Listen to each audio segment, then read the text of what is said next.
आइए सुनते हैं रांगे राघव की लिखी कहानी बिल और दाना। एक बार एक खेत में दो चींटियां घूम रही थी। एक ने कहा, बहन सत्य क्या है? दूसरी ने कहा, सत्य बिल और दाना।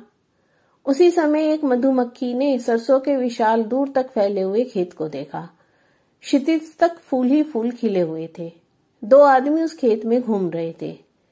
एक ने कहा, इन फूलों के बीच में चलते हुए ऐसे लगता है जैसे हम किसी उपवन में घूम रहे हों।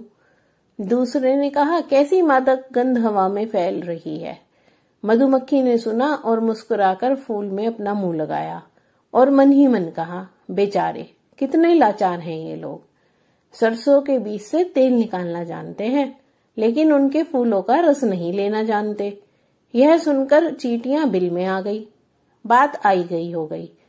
फागुन ने हवा में मस्ती भरी, चैत ने कोयल के स्वर गुंजाए और कुछ दिन बाद सैकड़ों मक्खियों ने असंख्य फूलों का शहद लाकर पीपल के तने पर एक बड़ा सा चत्ता लगा दिया।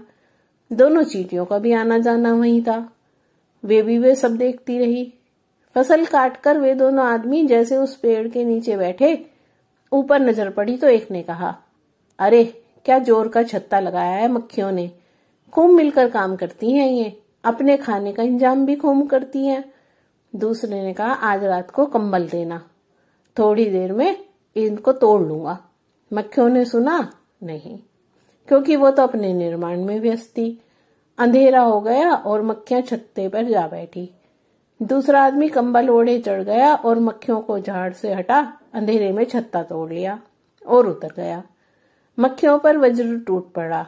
वे बेचारी क्या करती, यह भी नहीं पहचान गई कि उनकी उगलन को कौन ले गया है।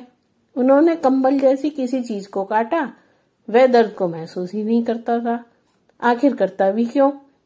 दोनों आदमियों ने शहद बोतलों में भर लिया। उधर मनुष्य का कल्याण करने के लिए एक संत निकले हुए थे। वे दही और शहद ही खाते थे।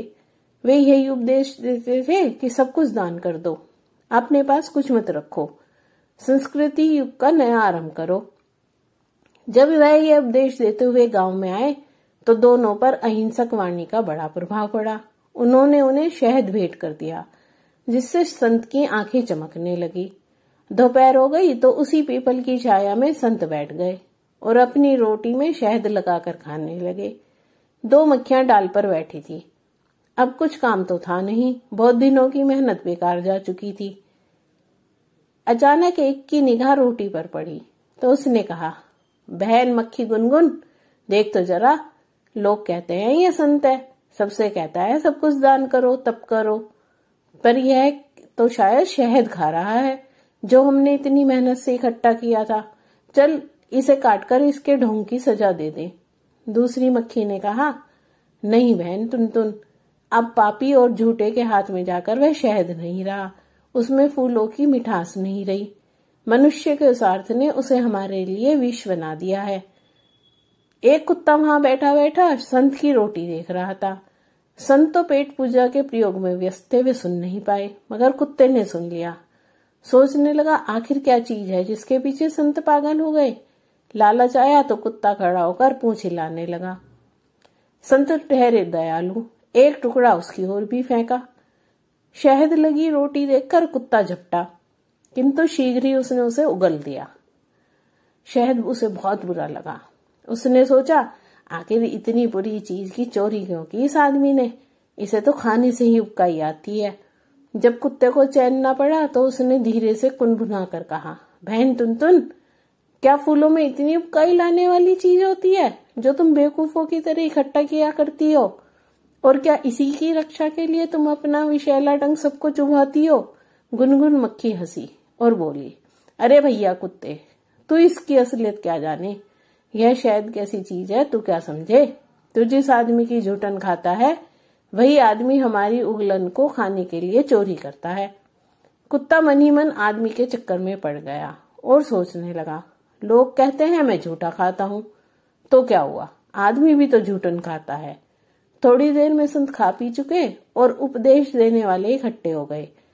तब संत ने कहा, अपना सब कुछ दान कर दो, मक्खियों की तरह सुंदरता से सत्य निकालना सीखो, जैसे वे फूलों से शहद निकालती हैं, और मनुष्य के समाज को मिठास दो। कुत्ते की तरह निर्लोभी रहो, जो मिठास होने पर भी शहद नहीं चाहता। इस प्रवचन को सुनकर मक्खियां मनुष्य का गुणगान करते हुए उड़ गई और कुत्ता पहले से भी अधिक मनुष्य का भक्त हो गया। तब दूसरी चींटी ने पहली चींटी से कहा, बचकर चल, संत को इतना भी समय नहीं कि हमें देखकर चले, सारा सत्य यहीं का यहीं धरा रह जाएगा।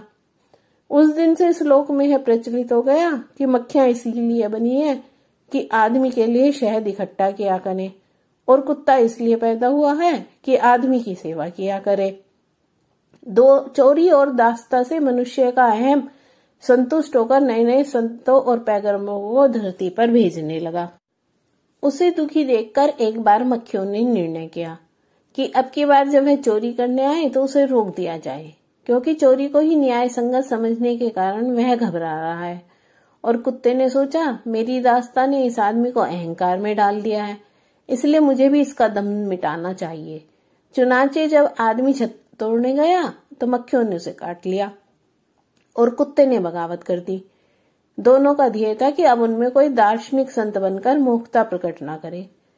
किंतु हुआ यह कि एक नया व्यक्ति खड़ा हो गया। उसने मक्खियों को उड़वा दिया और कुत्ते की पिटाई करके कहा, जिसमें डंक हो उसे निकाल दो, क्योंकि वह मिठास के पास जाने से रोकता है, और जो बगावत करे उसे दंड दो, क्योंकि बगावत से नियम बिगड़ता है। जो कुछ है हमारे लिए ही तो है। मक्खी और कुत्ता बड़े उदास हो गए। उन्होंने आसमान के सितारे से शिकायत की। सितारा बहुत बुढ़ा था। उसने हंसकर कहा, बच्चों, यह आदमी बहुत बड़ा मूर्ख है। जब यह इस धरती पर नहीं था मैं तो तब से इस धरती को जानता हूँ, पर अब यह समझता है सब कुछ इसी के लिए है। कब से देख रहे हो तुम? क्या हम इसी के लिए बने हैं? कुत्ते और मक्खी ने पूछा। बहुत दिनों से, सितारे ने हंसकर कहा। तुम इसके लिए नहीं बने हो, तुम बने हो मेरे सामने, और मैं तुम्हें हमेशा देखा करूंगा। उसी समय बुढ़ा सितारा हिल उठा और आकाश से फिसलकर नीचे गिर पड़ा। आकाश में आग सी लग गई और फिर सब शांत हो गया।